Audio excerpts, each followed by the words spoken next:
Kính chào bà con và quý anh chị đang theo dõi kênh Miệt vườn Tây Nam. Trong bản tin sáng hôm nay, chúng tôi xin cập nhật và phân tích diễn biến mới nhất của thị trường cà phê trong nước và thế giới, dựa trên những dữ liệu giao dịch vừa được ghi nhận.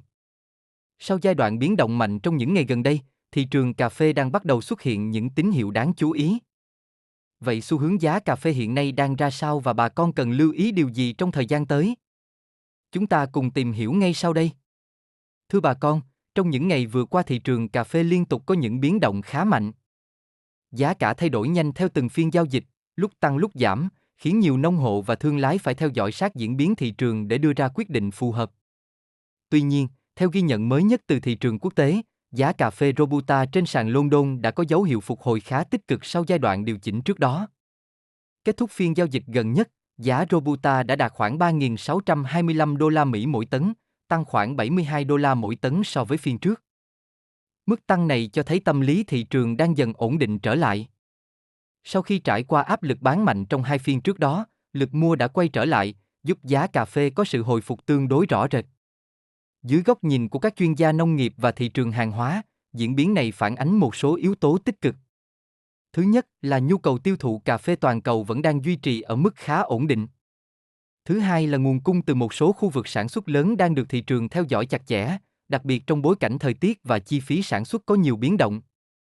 Đối với thị trường trong nước, đà phục hồi của giá Robusta thế giới thường có tác động khá nhanh đến giá cà phê nhân xô tại các tỉnh Tây Nguyên. Khi giá trên sàn quốc tế tăng trở lại, thị trường nội địa cũng thường có xu hướng điều chỉnh theo hướng tích cực hơn.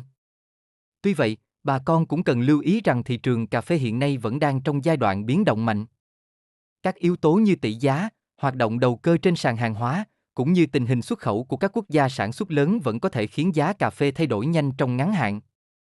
Vì vậy, theo khuyến nghị của nhiều chuyên gia, bà con nên tiếp tục theo dõi sát diễn biến thị trường, cân nhắc thời điểm bán hợp lý để đảm bảo hiệu quả kinh tế tốt nhất cho vụ mùa.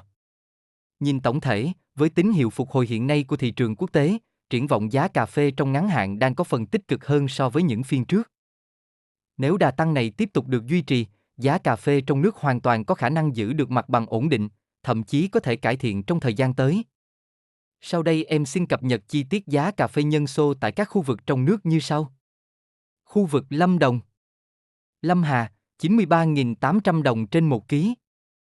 Bảo Lộc, 93.800 đồng trên 1 ký. Đức Trọng, 93.800 đồng trên 1 ký. Di Linh, 93.600 đồng trên 1 ký. Khu vực Đắk Lắk, Cư Mơ Ga, 94.500 đồng trên 1 ký. Buôn Hồ, 94.300 đồng trên 1 ký. Cờ Rông Bắc, 94.300 đồng trên 1 ký. Cờ Rông Búc, 94.300 đồng trên 1 ký. Khu vực Gia Lai, thành phố Pleiku, 94.500 đồng trên 1 ký. Iagrai, 94.300 đồng trên 1 ký. Chư Prong, 94.300 đồng trên 1 ký. Chư Sê, 94.300 đồng trên 1 ký. Khu vực Kon Tum, 94.200 đồng trên 1 ký.